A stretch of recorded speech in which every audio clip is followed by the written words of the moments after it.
오늘은 웨스트민스터 소요리문답 총정리 2부의 구원론 2에 해당하는 내용이죠. 우리가 여기 써놨죠. 지난주에 우리가 이제 구원론 2에서 죄와 그 죄의 보응에 대한 부분들, 하나님의 진노와 저주까지 다뤘고요. 그래서 이제 오늘은 이 하나님의 진노와 저주를 피하는 방법으로서 믿음과 회개, 그리고 세 번째 수단이 은혜의 수단으로서 말씀, 성례, 기도 이 부분인데, 세 번째 수단인 은혜의 수단으로서 말씀, 성례, 기도는 이제 다음으로 하고요. 오늘은 이제 이 죄와 죄의 보응을 피할 수 있는 그죠? 길로서 믿음과 회개에 대한 부분들을 다루게 될 것입니다. 우리가 이거 잘 배워야 되는 게 왜 그러냐면은 구원론은 우리가 웨스트민스터 소요리 문답에서 신앙의 내용에서도 일부 다뤘어요. 그죠? 그래서 구원론 자체가 성령론이다. 성령이 주도적으로 우리의 구원을 이루어 가신다. 우리는 거기에 참여한 바가 되는 존재들이다라는 걸 다뤘어요. 그런데 왜 이 또 구원을 또 다루느냐? 그러니까 이게 잘 배워야 되는 거죠. 이게 그만큼 중요한 거죠. 여러분, 내가 열심히 믿었는데 구원에서 실패하면 믿음의 의미가 없는 거예요. 그죠?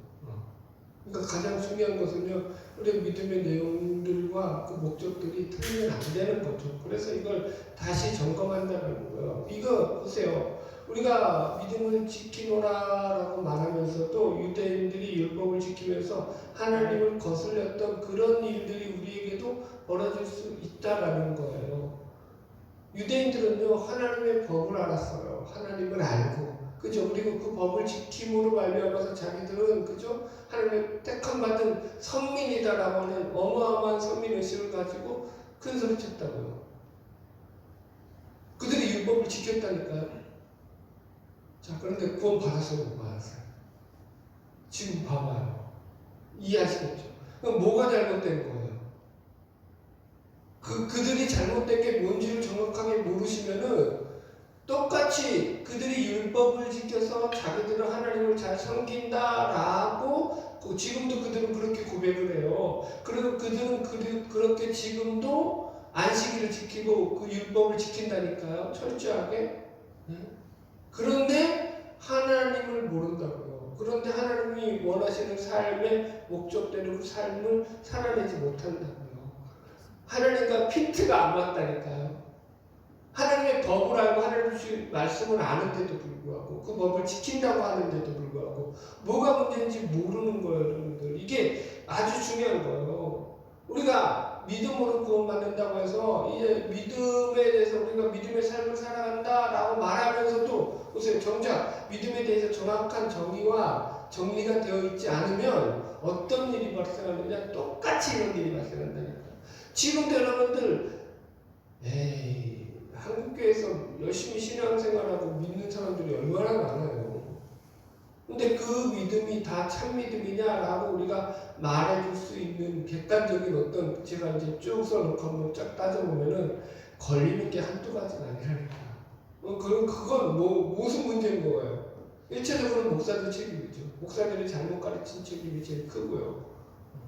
2차적으로는 성도들이죠. 목사들이 그렇게 설교하도록 뒤에서 유도를 했다. 좀 그렇긴 한데 책임 전가는 아니고 하여튼간 둘 다 책임이 있죠. 둘이 같이 짜움을 한 거예요. 좋은 게 좋은 거다라고 말씀을 그렇게 해석하면 안 된다. 그래서 보세요. 율법을 하나도 틀리지 않고 다 지키는 것에 하나님의 목적이 있지 않는 것처럼 우리가 믿음을 지킨다라는 것이 그냥 단순히 어떤 이게 구원의 방법으로서 믿음을 지켜라 이런 어떤 방법론적인 얘기를 하자는 게 아니에요. 기본적으로 보세요. 제가 늘 강조하는 거죠. 오늘 믿음과 이제 회개에 대해서인데 믿음은요 큰 틀에서 경향성이에요. 경향성. 그죠? 이제 나중에 알겠지만 회개는요 방향성이에요. 방향성. 어떤 성질이라고 해요. 성질. 이해하시겠어요? 뭐 하나 하는 게 끝나는 경향성. 무슨 경향성? 하나님께로 내 삶의 경향이 기울어지는 거. 이해하셨어요? 방향성. 그죠? 하나님 쪽으로 내 삶을 살아가는 거. 네. 죄로부터 돌아서는 거. 이해하시겠죠? 이게 가장 이런 얘기들을 여러분들 하는 거예요, 여러분들. 보세요. 예를 들어서 믿음과 회개라고 했을 때 이게 다른 말이 아니라 이 둘의 가장 큰 특징 중에 하나가 뭐냐면은 자기중심성이라고 하는 이 죄로부터 죄에 대한 자각을 일으켜서 이제 죄로부터 벗어나는 그 작업이 일어나는 거거든요. 그런데 자기중심성이 뭔지도 모르는데, 그럼 여러분 죄가 뭔지도 모르는데 무슨 믿음이 생겨나겠는 거예요. 열심히 우리는 자꾸 믿음을 정말 어디다 등원하고 있죠? 열심히 기도하고 열심히 교회 생활하고 열심히 헌금하고 열심히 봉사하고 그런 믿음이 생겨난다고 배우잖아요. 그거 믿음이 아니라니까. 그건 종교 생활이라니까. 내가 지금 기울기가 하나님께로 기울어져 있냐고요. 무슨 일을 하든지 삶 속에서. 그게 믿음인데 여러분들. 예를 들어서 이제 이스라엘의 실패에 대한 이야기를 좀 해볼게요. 왜 이스라엘 백성들이 하나님의 선민으로 택함받고도 실패했죠? 이스라엘 백성들이 실패한 가장 큰 이유 중에 하나가 뭐냐면 그들은 율법을 지키면서도 불구하고 그 율법을 주신 하나님의 목적으로부터 벗어나 있었다. 그 죄를 하나님의 율법의 조항을 지키는 것이 그러니까 문자적인 율법, 예를 들어서 살인하지 않았어 나는 뭐 안식일을 지켰어, 노동하지 않았어. 이게 그러니까 하나님의 법을 지킨 거라고 착각을 했다. 그게 아니라니까 여러분들. 바리새인들이 어떻게 기도하죠? 바리새인이 하나님, 바리새인의 감사 기도잖아요. 그것도 감사하면서 기도해요. 뭘 감사하죠? 내가 저 세리와 같지 아니하고 저 창녀와 같지 아니하고 누구와 죄인과 같지 아니하고 나는 그죠? 11조도 열심히 하고 금식도 열심히 하고. 보세요. 그렇게 열심히, 그러니까 행위적으로는 나쁜 게 없다니까요. 열심히 살았단 말이에요. 그런데 그게 하나님이 외면하시는 기도였다고요. 왜 외면했다고요? 그게 죄였기 때문인 거예요. 그게 자기중심성이라고요. 다 자기중심성에서 내가 뭘 했다. 나의 열심과 나의 선행과 나의 노력과 나의 그죠? 어떤 열매를 가지고 자라난다고요. 믿음에는요, 물론 그런 요소가 있죠. 있는데 그게 여러분들 먼저 나오지 않아요. 거기 속에서 자기 중심성이 들어갈 자리는 믿음에는 없어요. 그가 열심히 없고 노력이 없는 게 아니라니까요. 누구보다 성실했다니까요. 자 보세요. 돌아온 탕자 얘기에서도 왜 첫째 아들이 아버지한테 화를 냈다고요? 네? 나는 열심히 했는데 나는 그죠? 나는 진짜 최선을 다했는데 아버지는 나를 위해서 아무것도 안 해주더라. 섭섭하죠. 아버지의 의지는 다른 데 있는데 여러분들. 그래서 티켈러 목사님의 멘토라고 해야겠죠. 그 목사님의 수성격이었던 유명한 목사님이 이것을 신학자가 있거든요. 에드먼드 클라운이라는 그런 목사님이 있어요. 이분이 이런 얘기를 해요. 이 탕자를 위해서. 첫째 아들과 아버지의 사이를 갈라놓은 가장 큰 문제는 첫째 아들의 악행이 아니라 첫째 아들의 빌어먹을 선행 때문이었다. 멋지죠? 그의 빌어먹을 선행. 표현을 아주 그냥 적극적으로 하죠. 그러니까 보세요. 믿음에는요, 우리의 선행조차도 죄라고 얘기한다고. 믿음. 복음은 그래요. 제일 사고를 많이 치는 인간이 누구죠? 열심히 내는 사람입니다. 열심 때문에. 그 열심히 뭘 하는 거예요? 내가 이렇게 열심히 하는데 왜 나를 안 하냐죠.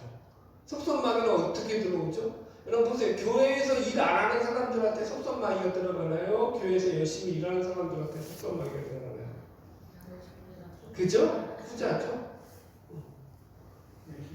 보세요. 그러니까 본질이 뭔지를 모르면, 신앙의 본질이 어디 있는지를 모르면, 이게 내가 방향성을 하나님께로 향하지 않고 경향성을 하나님께로 맞추지 않으면 우리는 늘, 그죠? 우리 자기중심성에서 못 벗어나요. 그래서 늘 이게 인식되어질 때 이제 복음이 작동하기 시작하는 거고 믿음이 작동하는 거고 뭐 회개가 작동하고 그렇게 되는 거죠. 이게 가장 기본적인 생각이에요. 이거 놓치면 안 된다. 열심보다 더 중요한 거는 방향이고 경향이다. 아멘? 그러니까 또 열심을 안 해. 진짜.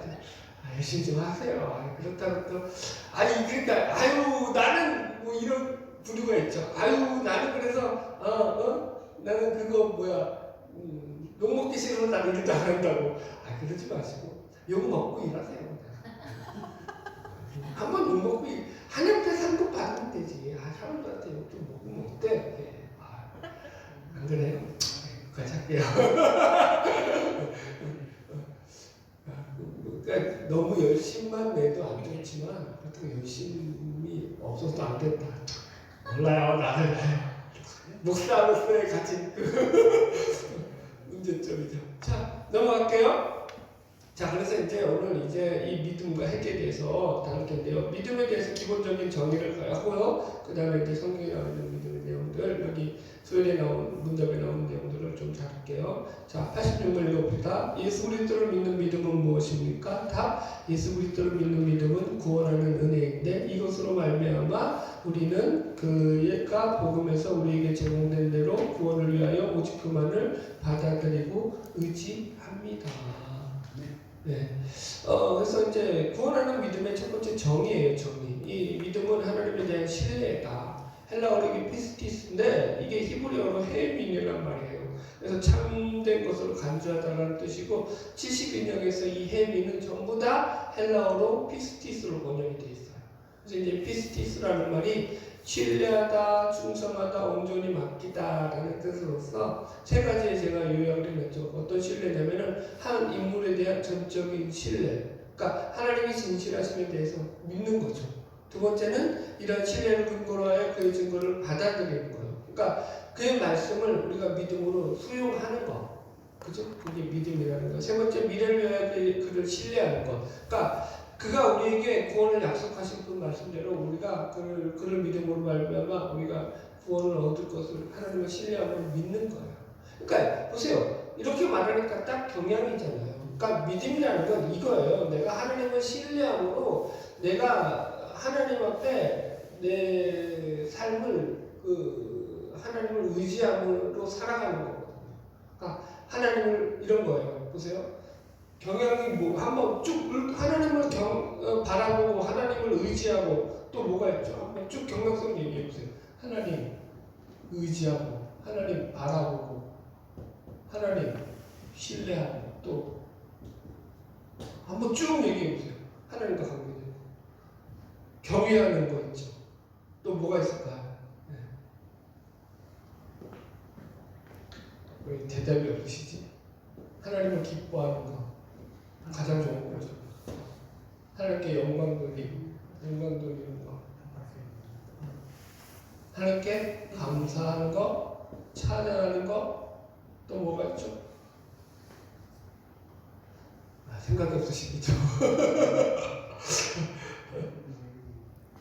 하나님께 피하는 거, 그죠?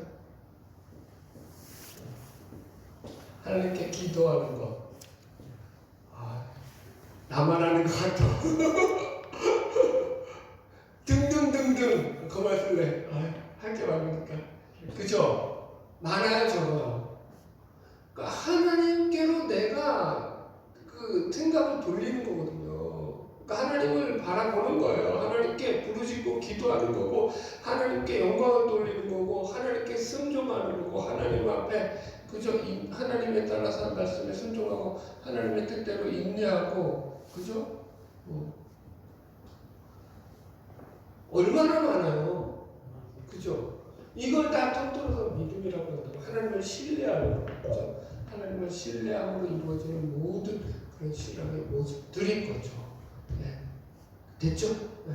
이걸 믿음이라고 한다.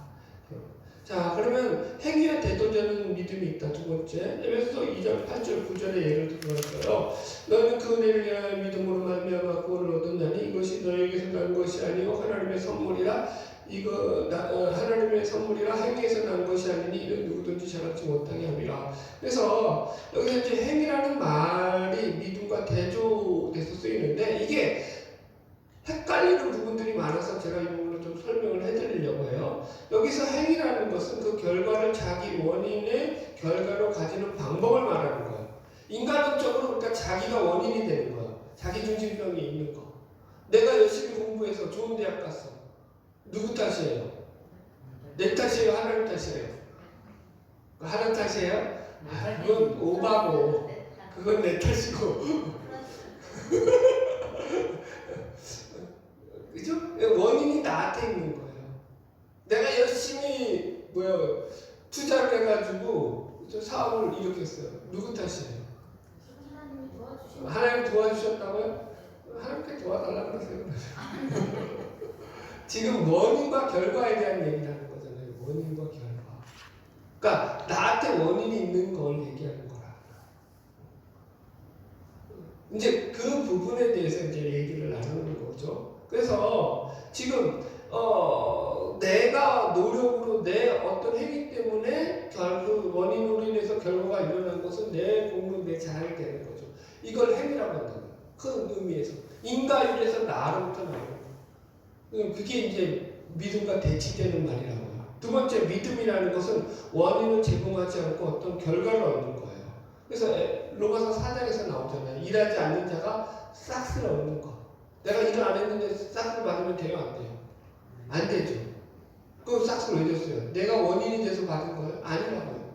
주는 그 주인의 자비와 은혜를 받은 거죠. 그래서 믿음이라는 것은 결국 내가 얻은 구원이 나의 공로가 아니고 하나님의 전적인 은혜요 선물임을 우리가 가진 모든 지정의를 다 동원해서 받아들이고 용납하고 그분에게 매달리면서 그분의 뜻을 따르기로 결단하는 것이 믿음이다. 이제 잘 배우셔야 돼요. 이제부터. 그럼 보세요. 믿음에 대한 오해가 있다고요. 그래서 행위로 구원받지 않았다라는 것을 우리의 구원이 행위에 근거하지 않는다는 이 말인데 이 말을 오해해서 행위가 전혀 없다라는 걸로 오해를 하는 거예요. 믿음에는 행위가 포함되지 않는 것으로 생각하는 거예요. 그 말이 아니라고 해서. 그래서 제가 지금 이 행위와 믿음에 대한 단어를 구분을 했어요. 그냥 단순히 액션이 없는 게 그러니까 믿음이 아니라고요. 그러니까 행위라는 게 단순히 액션만 있다라는 게 그런 게 행위가 아니라 인과율적으로 자기로부터 근거해서 행한 행위가 뭐가 되는 거예요? 행위가 되는 거고 나로부터 근거되지 않아서 만들어지는 건 믿음이라고 얘기한다고요. 네. 그래서 믿음에 대한 오해를 우리가 조심해야 되는데 여기 써놨죠? 믿음에 대한 오해 두 가지 율법 폐기론과 행위 구원론. 그러니까 율법 폐기론은 뭐예요? 이게 믿음은 행위가 아니니까 어떤 행위가 들어가면 안 된다라는 거죠. 왜 율법은 다 폐기돼야 된다라는 주장과 비슷하죠. 그렇지 않다라는 거예요. 행위 구원론은 반대로 자꾸 구원을 어떤 자기 행위에 근거해서 너희들 그거 어디서 나오죠? 마태복음 7장에서 그죠? 주여 하는 자마다 천국에 들어갈 것이 아니오 아버지의 뜻대로 행하는 자라야 천국에 들어간다니까 봐라 행해야 되지 않느냐. 그래서 그게 행위구원론자들이 주장하는 대표적인 말씀이죠. 왜 헷갈린다고요? 행위와 믿음이라는 걸 단순히 문자적인 어떤 그 단어로 해석하니까 안 된다고. 총괄적으로 그런 의미가 아니라 이런 의미예요. 그러니까 행위라는 것은 어떤 개념이라고요? 자기의 근거에서 내가 그 행위의 근거자가 되는 거야. 원인인자가 되는 거야. 그거가 믿음이 아니라고요. 믿음은 근거가 내가 되는 게 아니라 하나님이 근거가 되는 거야. 그걸 믿음이라고 얘기합니다. 자, 넘어갈게요. 86-2 믿음은 구원하는 은혜다. 믿음은 하나님의 은혜로 주어지는 것이다. 이거 이제 잘 해석하셔야 돼. 이거 하여튼 넘어갑시다. 그래서 히브리서 11장 1절 보면은 믿음은 바라는 것들의 실상이요 보지 못하는 것들의 증거다. 그래서 믿음의 내용들을 보면은요, 내가 믿으라고 결단해서 믿는 것이라기보다는 하나님의 은혜가 먼저 작동해서 믿어지는 것이 더 크다. 자, 보세요. 예를 들어서 하나님 천지 창조한 거 봤어요? 안 받았어요? 본 사람 있어요? 손 들어주세요. 하나님 별을 내가 그 옆에서 어떻게 말하는지 다 봤지롱. 이런 사람 있어요? 없어요? 아무도 없어요. 하나님 공룡 만드는 거 봤어요? 못 봤어요? 못 봤단 말이에요. 근데 믿죠? 그죠? 노아의 홍수 믿죠? 그죠?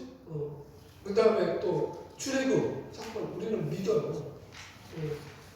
이게 그러니까 이게 되게 재밌는 거라고요. 그러니까 이 지금 이제 창조과학이라고 해가지고 그걸 이제 과학적으로 막 증명해내고, 그죠? 뭐 노아의 홍수에 그 뭐죠? 그 노아의 배가 어디 아라락산에 어디에 뭐 그 발견됐다고 그러고 막 별별 소리 다 하고 그러는데 그게 중요한 것이 아니라 일단 우리는 과학을 넘어서서 이게 인간의 과학적인 지식이 발달되면서 이제 그런 것들이 밝혀지는 거죠. 그죠? 노아의 홍수, 노아 홍수란다. 저거 뭐야? 출애굽의 그 있죠? 그 홍해가 건넌 그곳이 딱 한 곳밖에 없잖아요. 그죠? 기가 막힌 데가 알고 계시잖아요, 그죠? 또 모르시나? 그런 얘기가 길어지니까 나중에 설명하기로 하고. 하여튼, 그러니까 하여튼 있어요. 하여튼 그런 거 할 얘기면 뭐하나 창조과학 같은데 찾아보세요, 여러분. 하여튼 그러니까 인간의 어떤 인문과 고고학을 통해서 나중에 밝혀져요. 성경의 얘기들이 진리라는 것들이 많이 밝혀지는 것들이 있지만 여튼간에 우리 그걸 넘어서서 먼저 하나님의 말씀이 우리에게 이게 믿어지는 거예요. 이게 신기한 거죠. 그래서 먼저 은혜가 작동했다라고 이야기를 한다라는 거죠. 예. 이해하셨죠? 자, 넘어갈게요. 2번, 구원하는 믿음은 하나님과의 좋은 관계를 맺는 것이다. 그러니까 믿음은 책임져야 하는 쪽에 의지와 결정과 신념만 있는 것이 아니다. 한쪽만의 관계가 아니라는 거예요. 관계성이라고 했잖아요. 릴레이션십. 그죠? 경향성. 하나님께로 향하는 거거든요. 이건 우리 측에서 바라볼 때예요. 보세요. 믿음을 책임지는 쪽이 어디예요? 하나님이에요? 우리예요? 믿음을 책임지는 쪽은 어디예요? 양쪽이라니까, 양쪽. 하나님 쪽만 주장하는 게 예정론자들이고, 그죠? 인간 쪽을 너무 강조하는 게 알비니안이고요. 이제 그 부분에 대한 얘기를 좀 하려고 하는 거예요. 그러니까 하나님만 책임지지도 않고요, 인간만 책임지지도 않아요.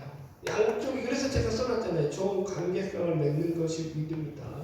관계예요, 관계성이에요, 관계성. 흔히 하는 실수들 중에 하나가 뭐냐면 두 가지 믿음이 있다라는 거예요. 이게 성화적 믿음하고 칭의적 믿음. 그래서 이 칭의적 믿음은 너가 그냥 믿기만 하면 하나님이 구원을 주셨고, 성화적 믿음은 네가 열심으로 믿어야지 네 믿음이 자라나서 열매를 맺게 된다. 이렇게 가르친다고요. 그렇게 배워. 그런 믿음이 성경에서는 설명이 안 돼요. 성경은 통정적이에요, 믿음이. 이게 성화적 믿음, 칭의적 믿음이 나눠져 있지 않아요. 다 구원하는 믿음인 거예요. 믿음 자체가. 이해하시죠? 다른 게 너무 많아. 했던 건데도. 자, 예를 들어서 이제 예정론에서 주장하는 믿음의 오류 써놨잖아요. 그러니까 장로교 쪽이었죠. 이게 주로 칼빈의 이중예정. 이중예정이 뭐냐면, 그러니까 이거예요. 하나님이 모든 게 다 예정해 놓으셨다는 거예요. 구원받을 자들 선택하신 것도, 구원받지 못한 자들 유기될 것도. 그래서 선택과 유기 이 두 개라고 해서 이중예정이라고 해요. 이중예정. 오늘날 이 이중예정론은 거의 이제 뭐 학계에서는 그게 이제 반대되고 있죠. 그런데도 아직 이제 하이퍼 칼빈이즘이라고 해서 극단주의적인 좀 색깔을 가진 자들이 이거 아직도 유기도 하나님께서 다 예정해 놓으셨다 이렇게 간다. 그럼 여러분도 어떻게 되는 거예요? 하나님이 모든 책임이 있기 때문에 여러분 보세요. 예정론의 입장에서 보면은요, 하나님이 인간을 만드시고 인간을 보세요. 이 땅 가운데 보내시자마자 저건 지옥 갈 놈이야 라고 점찍어 놓은 결과예요. 저거 지옥에 보내려고 쟤를 하나님 만드실 거야. 말이 돼요, 안 돼요? 정신병자 아니에요? 하나님은 개빡한 정신병자를 만든다고. 이런 이중 예정론은요. 그래서 지금은 그렇게 얘기 안 해요. 그러니까 이 지금 보세요. 왜 이 얘기를 하냐면은 이 웨스트민스터 서열의 문답도 이게 장로교 칼빈주의에 이어져서 만들어지는 그때 신학이기 때문에 다 좋은데 이 부분이 제일 큰 약점이야. 이 부분에 대해서 그러니까 이 부분을 전부 다 이쪽을 믿음을 하나님의 은혜로 몰고 가는 게 은혜인 부분만 몰고 가다 보니까 문제가 되는 거야. 하나님의 은혜가 있죠, 물론. 근데 은혜만 갖고 돼요, 믿음이? 아니라니까요. 하나님의 은혜와 그 하나님이 주신 은혜에 대한 우리의 반응이 함께 믹스가 돼야 돼요. 그걸 믿음이라고 한다고요. 보세요. 알미니아민들이 말하는 두 번째, 어려운데 이거 갑자기 대학 교수가 되네. 인간의 책임만을 강조할 때는 어떤 문제가 발생하냐면은 보세요. 인간의 책임으로서만 믿음을 얘기할 때는요. 그러면은 장님이 어떻게 눈을 떴는지, 안진뱅이가 어떻게 일어섰는지는 설명이 돼야 안 돼요. 인간의 책임으로만 일어날 때는. 인간의 능력으로 그게 가능해요, 불가능해요? 불가능해요. 그래서 인간의 책임으로만도 말할 수 없다라는 거죠. 그러니까 이게 그래서 우리 강조교에서는요 이걸 뭐라고 설명하냐면은 복음적 신인 협동설이라고 말을 합니다. 복음적 신인 협동설. 하나님께서 인간의 구원에 있어서 주도적인 역할을 하신다. 그래서 이게 구원론이고 성령론이라고 설명했잖아요. 그러나 주신 바 자유의지를 남용하여서 구원에 이르지 못하는 것은 하나님의 책임이 아니다. 하나님이 유기한 게 아니라니까요. 인간의 책임이라니까요.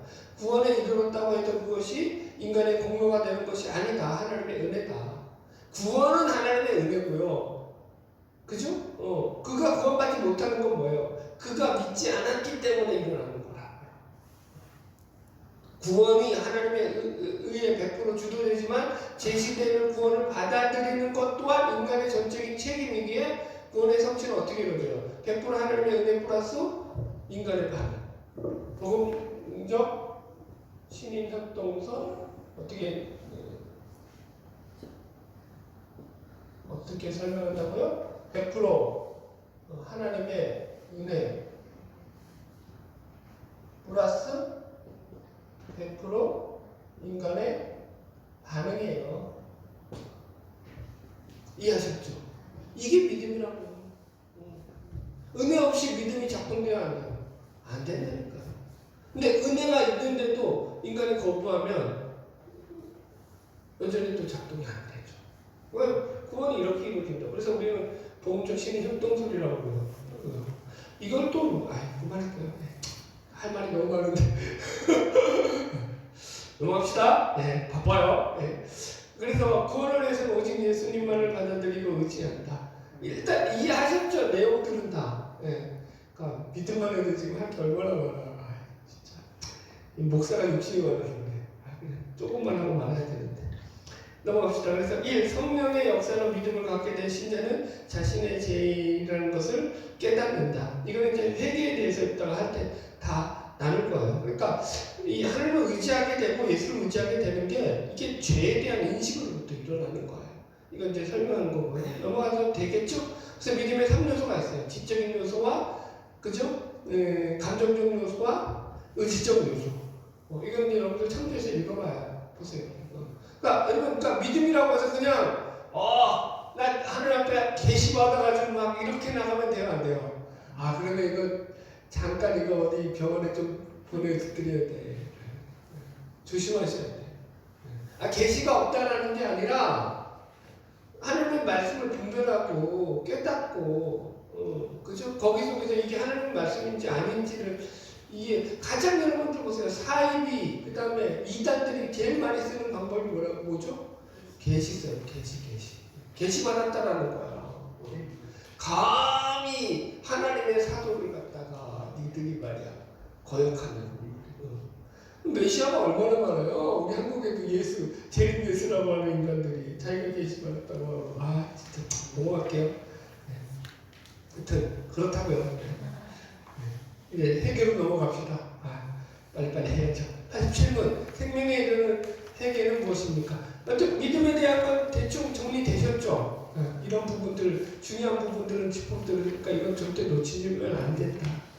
믿음은 경향성이고 그리고 내가 하나님에 대해서 반응하면서 하나님 그렇다고 얘기해서 내가 뭐 내 주도적인 내 어떤 주도성으로 내가 믿음을 가지고 결단해서 생겨나는 것보다는 하나님이 주시는 부분이 훨씬 더 크다. 그걸 은혜라고 그래서 말한다. 아멘? 네, 그걸 놓치면 안 된다. 자, 회개 봅시다. 87번 생명에 이르는 회개는 무엇입니까? 생명에 이르는 회개는 구원하는 은혜로 죄인은 이것에 의하여 자기 죄에 대해 참으로 인식하고 그리스도 안에 있는 하나님의 자비를 깨닫게 되면서 자기 죄에 대해 탄식하고 싫어하며 죄로부터 돌아서서 하나님께로 향합니다. 동시에 새로운 순종이라는 완벽한 목적을 향해 갖고 이를 향해 나아갑니다. 회개의 정의가 메타노이아거든요.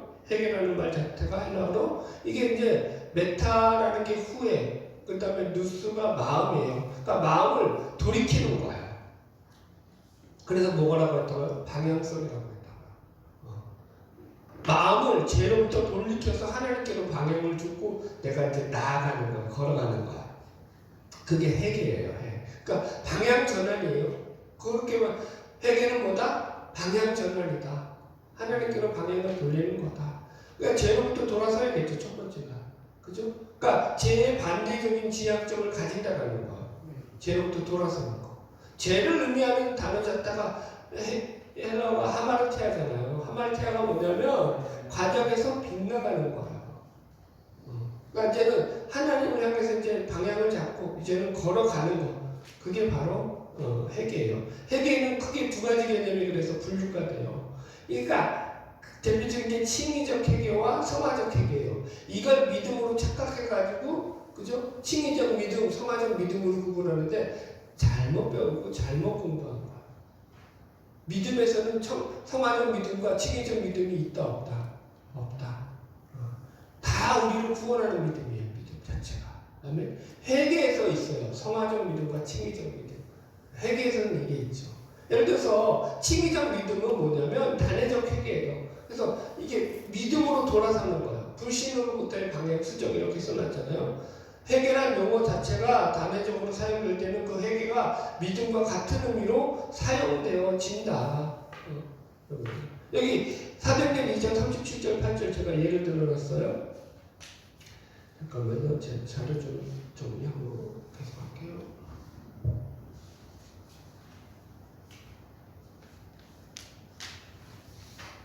자, 읽어볼게요. 사도행전 2장 37절 38절 너희가 회개하여 각각 예수 그리스도의 이름으로 세례를 받고 제사함을 받으라. 그리하면 성령을 선물로 받으리라. 자, 보세요. 이 말씀은 회개하면서 그 회개함으로 인해서 받는 게 뭐예요? 그죠? 제사함을 받죠. 회개함으로. 그리고 또 성령을 선물로 받아요. 성령을 선물로 받는다는 게 무슨 의미예요? 성령이 우리 안에 들어온다는 건 그 구원받은 자다라는 가장 강력한 특징이에요. 구원받은 자는 성령의 사람이라고 얘기한다고요. 구원받지 않았는데 그 속에 성령이 들어갈 수 있을까요? 없을까요? 하나님이 들어오는 게 구원이라고요. 신이 내 가운데 들어오는 게 구원이라고요. 그게 중생이고 거듭남이라고요. 새롭게 되는 거예요, 사람이. 사람이 왜 변해요? 중생을 하는 건데 왜 변하냐? 중생에서 변하는 건데 왜 거듭나게 되냐고요? 내가 이전 사람은 뭐예요? 내가 그냥 내 자기 중심을 가지고 사는 거야. 그럼 안 변하죠. 근데 여기 이제 신이 들어오는 거잖아요. 물과 성령으로 거듭난다는 게, 그러니까 성령이 내 안에 들어오는 거예요. 회개함으로. 그렇게 되면 뭐 해야 되는 거예요? 신이 내 안에 들어오니까 내가 그 신의 뜻에 따라서 살아가게 되기 때문에 내가 변하게 되는 거라고요. 그걸 중생이라고 얘기한다고요. 이건 구원론 1에서 다뤘던 부분이고요. 그래서 이건 칭의적 보세요. 그러니까 이게 꼭 믿음하고 같은 말이에요. 믿음으로 중생하고 믿음으로 구원받잖아요. 그죠? 그러니까 회개하고 성령을 받아서 구원받는 것이 믿음하고 믿음으로 구원받는 거랑 같은 말이기 때문에 칭의적 회개에서는 믿음과 회개가 같은 말로 쓰여요. 구분 없이. 그러나 성화적 회개에서는요, 분명하게 여기 속에서는 이제 하나님께로 돌이켜야 된다라고 분명하게 회개를 지적을 하죠. 자, 보세요. 중생으로서의 죄의 지배는 끝났지만 죄의 요소는 남아있기 때문에 신자도 죄를 짓는다. 죄는 성도를 통치하지 않지만 성도 안에 머물러 있다. 그래서 범죄로부터의 돌이킴, 즉 이러한 방향 수정도 회개이고 하나님께로 돌아오는 것이며 이것은 지속적이며 반복적인 것이다. 이러한 범죄로부터의 방향 수정, 즉 회개도 성경에 분명히 언급되어 있다. 그러니까 단회적, 칭의적 회개만 있지 않고요. 지속적, 반복적 회개가 성경에는 계속 강조하고 있죠. 예를 들어가지고 보세요. 계시록의 2장, 3장에 가면은 7교회에 대해서 회개하라 라는 말을 계속 쓰죠. 그죠? 성령께서. 그죠? 예수님께서 계속 너희들 회개해라. 첫사랑 잃어버렸어. 회개해야 돼. 회개하라. 찾든지 덮든지 해라. 그죠? 계속 회개하라는 말을 쓴다는 거예요. 자, 보세요. 아시아 7교회에 선포되는 말씀이란 말이에요. 그러면 그 교회는 구원받은 자들이 아니에요. 구원 안 받았는데 교회라고 해요? 구원 받았으니까 교회라고 한다고요. 교인들을 향해서 회개하라고 얘기하고 있다. 이해하셨죠? 회개는 구원 받기 위해서만 하는 게 아니라 구원 받고 난 뒤에도 해야 되는 거다. 아멘? 네. 이해하셨죠? 이 구원파의 오류예요. 그래서 구원파는 오히려 회개를 믿음의 단계에서의 단회적 회개로만 알고 있으며 생활하는 과정의 회개를 구별치 않는다는 거예요. 그래서 그들은 회개를 일평생 한 번만 하면 족하다는 거예요. 그렇게 주장을 하는 거죠. 죄에 대한 반복적인 회개는 더 이상 필요가 없고 단지 자백만 하면 된다. 이렇게 주장을 해요. 그러나 앞에서도 다뤘듯이 성경은 성화의 과정 속에서 반복적인 회개에 대해서 말하고 있고 반대로 또 어떤 이들은 이 회개를 모두 성화적 회개, 자본주의로서의 회개로만 해석하는 이들도 있다는 거. 이것도 잘못된 거야. 칭의적 회개도 아까 읽었지만 있죠. 회개에서 예수를 믿게 되는 그런 회개도 있는 거예요. 예를 들어서 바울이 음란과 호색함의 범죄를 지은 고린도 교인들에게 회개하라고 얘기하죠. 고린도 교인들에게 회개하라고, 죄 지은 거 회개하라고 얘기한다고. 불신자들이 아니라. 이해하셨죠? 그래서 교회에서는 회개하라는 선포가 계속 되어야 되는 거예요. 여러분들 회개하시고 사세요. 방향 자꾸 돌리셔야 돼. 이거 왜 제가 거기서 하겠어요? 경향성, 방향성. 여러분들 배워놓고 그냥 머릿속으로 알았어. 그리고 집에 가서 이제 TV 있어놓고 이제 또 거기에 정신 팔려서 어머 저것도 왜 저래 이러고 그러지 마시라고. 하나님께로 방향을 두시라고. 네. 그리고 하나님께로 경향을 하라고. 그러니까 이런 죄된 부분들을 내가 돌이키라고. 하나님께로 내 삶을 살아내시라고요. 자, 넘어갈게요. 생명에 이른 회개는 구원하는 은혜다. 회개는 일단 하나님의 선물이다. 디모데후서 2장 25절 거역하는 자를 온유함으로 훈계할지니 혹 하나님이 그들에게 회개함을 주사. 회개를 누가 주신다고요? 하나님이 주신대요. 그래서 진리를 알게 하실까 하며, 그러니까 회개도 성자 하나님이 획득하신 구원을 성령 하나님이 신재하게 적용하는 것에 속하며 조직신학의 구원론에서 다루는 주제다. 그래서 이렇게 구원론에 속하는 요소들의 주체는 사람이 아니라 하나님이시다. 죄송합니다. 어려운 말 써놔서 쓰고 나서도 내가 참 너무 죄송하네. 쉽게 말해서 그러니까 이거예요. 회개라는 게 내가 죄를 깨달아서 막 결단하고 아버지 잘못했습니다. 회개합니다. 라고 내가 막 통곡을 하는 그러니까 내 결단과 내 의지와 내 통곡이 앞서는 것 같잖아요. 그런데 본질적으로 보면 내가 그렇게 통곡할 수 있도록 그 내 마음속에 부드러운 마음을 주시는 분이 누구라는 거야? 하나님이라는 거야. 성령 하나님이 내 마음속에 들어오셔서 내 마음을 부드럽게 했기 때문에 보세요. 그러니까 이런 거라니까. 예를 들어가지고 성경에도 이런 얘기가 얼마나 많아요. 바울이 말씀을 전할 때 어떤 사람은 그 말씀을 듣고 또 듣고 싶어가지고 그를 따라왔던 자들이 있고 어떤 사람들은 그 말씀을 듣고 분개해서 저거 잡아 죽여야 된다라고 했던 부류가 있다고요. 똑같은 말씀이잖아요.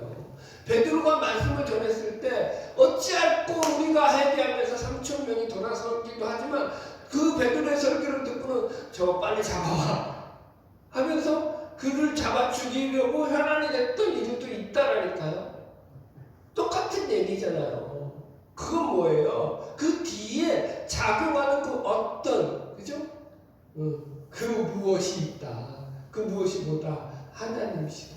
그래서 보세요. 루디아가 빌립보에서 처음 전도될 때, 빌립보 지방에서 처음 바울이 전도할 데가 없으니까 멀쩡멀쩡하면서 며칠 동안 돌아다녀도 어디서 복음을 전했다가 루디아를 딱 만났네. 그래가지고 옳다거니 해가지고 복음을 전했는데 루디아가 복음을 받아들였어요. 그런데 성경을 정확히 보면은 루디아가 어떻게 복음을 받아들였냐면은 하나님께서 그녀의 마음을 열어주셨다고 했다고요. 하나님께서 그녀의 마음을 열어서 말씀을 듣게 하시니까 루디아가 바울의 이야기를 듣고 복음을 받아들였다. 그러니까 회개라는 것도 우리가 우리의 결단과 의지만 있는 것이 아니라 그 이전에 하나님의 내 마음을 녹여주시는 작용이 있다 없다? 있다. 네, 넘어갈게요. 이렇게 얘기해서 2번 넘어가고 제목만 읽을게요. 제 용서의 제일 원인은 회개가 아니라 하나님의 긍휼이다. 네, 하나님의 긍휼인 거예요. 그러니까 신앙의 근거를 자꾸 나로부터 찾으면 돼요, 안 돼요? 내가 얼마나 눈물을 흘렸는데, 내가 그때 얼마나 내가 하나님께 첫째 얘기하고 나는 죄 안 짓기로 결단을 했습니다. 웃기지 마세요. 결단하고 죄 안 짓기는 뭘 제일 낫죠? 나도 하나님을 속이려고 해요. 우리의 결단이요, 우리를 여러분 바로 세우지 않아요. 그분의 긍휼과 사랑과 은혜인 거죠. 넘어갈게요. 감리교의 복음적 신의 협동선. 회개도 마찬가지라는 거. 그래서 100% 하나님의 은혜 플러스 100% 신자의 반응으로 이루어진다. 넘어갑시다. 마지막 주제죠. 그래서 회개에는 두 요소가 있는데 하나님에 대한 인식과 죄에 대한 인식이 있는 거예요. 그러니까 죄에 대한 인식. 그래서 쭉 이거 아까 우리 이거 87번 읽었을 때 쭉 나오잖아요. 죄에 대해서 죽고 죄에 대해서 탄식하고 싫어하며 죄로부터 돌아서는 것이다. 그죠? 그러니까 방향이 확실해야 돼요. 어디로부터 돌아서는 거예요? 돌아서는 데가 죄로부터 돌아서는 거예요. 그냥 죄를 단지 그냥 뭐라 그럴까요? 외면하는 정도가 아니라 죄를 아주 혐오하고 싫어하고 미워하는 거예요. 죄라는 소리만 들으면 아주 그냥 침이 떠는 거죠. 지금 그 얘기하는 거예요. 단지 그러니까 내가 이거요, 벌받기 싫어서 죄를 안 져야지 그 정도 수준이 아니라고요. 성경에서 말하는 이 죄에서 돌아선다라는 것은요, 죄에 대해서 죽는다라고 표현하잖아요. 그래서 탄식한다고요. 죄를 싫어한다고요. 더 이상 거기에 대해서 미련이 없다고요. 그럼 물을게요. 정말 그러냐는 거예요. 아닌데요. 난 여전히 돈이 좋은데요. 돈을 사랑하면 일본하게 풀이라고 했는데, 여러분, 인간이요, 기본적인 인간에 있는 그 본능이요, 재성이요, 이게 완전히 뭐예요? 내가 하나님을 믿고 예수님께로 가까이 갔으니까 이게 사라져버리고 없어져 버리는 것이 아니라는 거예요. 남아있어요, 재성이요. 그래서 지속적이고 반복적으로 계속 거기에 대해서 해결을 한다고요. 어느 때는 돈이 한 그물 먹이를 돌같이 하는 때가 있죠. 늘 그러냐라는 거예요. 아니라니까. 우리 속에서는요, 우리 마음은요, 나도 내 마음을 몰라요. 왔다 갔다 해요. 그래서 늘 우리의 마음을 부드럽게 하고 지켜달라고 기도해야 되는 거죠. 잘못된 회개, 믿음이 없는 회개, 가벼운 회개, 일시적이고 감상적인 회개, 이런 것들 조심하셔야 돼요. 그러니까 내가 그냥 회개했다 이래서 되는 문제가 아니라 내가 방향을 하나님께로 돌리지 않는 한 나는 답이 없다라고 결단하셔야 되는 거예요. 자, 넘어갈게요. 하나님에 대한 인식, 죄에 대한 인식이 반드시 있어야 되고요. 그 죄의 문제가 인식됐으면 이제 하나님에 대한 인식으로 넘어가는 거죠. 그죠? 예를 들어서 그리스도 안에 있는 하나님의 자비를 깨닫게 되면서, 그래서 하나님의 자비를 깨닫게 되면서 우리는 지속적이고 반복적인 회개를 하는 거예요. 그래서 회개는 죄인이 하나님의 자비를 깨닫게 되면서 하나님을 향해 돌이키고 점점 거룩해지는 과정 전체를 가리킨다. 새로운 순종이라는 완전한 목적을 갖고 이를 향해 노력합니다. 칼빈이 이렇게 얘기하죠. 기독교 강요에서 누구든지 하나님을 더욱 닮아갈수록 하나님의 형상이 그 사람 속에서 더욱 환히 빛난다. 신자들이 이 목표에 도달할 수 있도록 하나님은 그들에게 회개의 경주를 시키셨다. 이것이 그들이 평생 동안 달릴 경주다. 그러니까 이게 말을 또 오해하면 안 돼요. 하나님을 닮아간다는 게 내 노력과 의지로만 되는 게 아니라는 거야. 그 의지 가운데 되는 게 아니라 하나님의 은혜를 철저히 의지함으로 내가 나 자신을 비울 때 점점점 그 목표 가운데서 하나님 앞에 나아간다고요. 여러분 보세요. 운동도 똑같다니까요. 내가 막 뭘 하려고 하더니요 팔에 힘이 들어가. 그럼 어떻게 돼요? 이 경직돼서 제대로 못해요. 힘 빠졌을 때, 힘을 뺄 때, 탁구를 잘 치게 되려고 하잖아요. 그럼 어떻게 하면 될까요? 힘 주고 이거 팔 올리면은요 엘보 생겨요. 힘 주고 팔 올리는 거 아니에요. 힘이 빠졌을 때 완전히 이제는 어떻게 되는 거예요? 그 뭐죠 그거? 반사신경. 이 저절로 올라가는 거예요. 힘 선수들한테 물어보세요. 다 그래. 힘 주면은 그거 못하는 거예요. 힘이 빠지는 거라니까. 내 힘으로 되는 게 아니라니까. 하나님 앞에서 하나님이 주시는 거예요. 결론적인 거죠. 기독교는 돌을 닦는 것이 아니다. 돌 닦는 종교는 세상 종교다. 기독교는 신이 내 안에 들어와서 그 신을 통하여 삶이 변화받고 그 신과 함께 동행하는 삶을 살아가는 것이 기독교다. 하나님이 들어오는 거야. 여러분 보세요. 믿음도 그렇고 회개도 그렇고 우리가요. 에이 내가 변한다고 해서 얼마나 변하겠어요. 내 의지는 해봤잖아요. 근데 내가 신이 내 안에 들어오면요 내가 좀 달라져요. 신이 내 안에 들어오잖아요. 에이 내 고집하는 거 이게 좀 내려놔줘요. 완전히 꺾여지진 않는데 조금씩 내려놔줘요. 이건 내가 내 힘으로 살아봤자 거기 살아본 삶의 결과물들을 내가 너무 잘 알고 있잖아요. 거기에 빛이 나요? 또 빛이 나니까 누구 또 나타날 테니까 그 빛은요 가짜 빛이에요. 진정한 빛이 아니고 하나님의 우리를 빛나게 하는 거죠. 신이 우리 안에 들어올 때 그게 가능하다. 그게 기독교라고 한다고요. 그게 복음이라고요. 적용. 그래서 우리는 주님께 우리의 믿음을 붙잡아 달라고 기도해야 되고 우리에게 회개의 영을 부어달라고 기도해야 된다. 늘 부드러운 마음을 달라고 주님께 기도합시다. 아멘. 네, 결론 끝났습니다. 궁금한 거. 무지 바쁘게 배웠어요. 욕심이 많아가지고 그래요. 그런데 어쨌든 중요한 거예요. 회개를 갖다가 그래서 믿음과 회개를 한꺼번에 부를 때 뭐라고 하는 거예요? 회심이라고 하죠. 회심. 회심이 우리 안에서 이루어지는 거죠. 새로운 게 이루어져야 되는 거죠. 아멘? 그래서 여러분들 말씀으로 배우고 끝나는 게 아니라 삶 속으로 들어가야죠.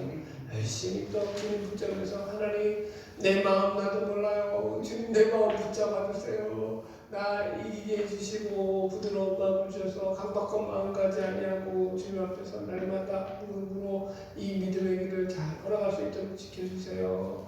그러지 않으면 갑자기 또 내 앞에서 또 뻘짓하는 저 인간을 볼 때 도끼눈이 튀어지고 속상하고 마음이 열받고 그래서 이거 늘 우리가 기도하셔야 되는 거죠. 바라기는 저 여러분을 통해서 하나님의 은혜가 늘 임하기를 주의 이름으로 축복합니다. 기도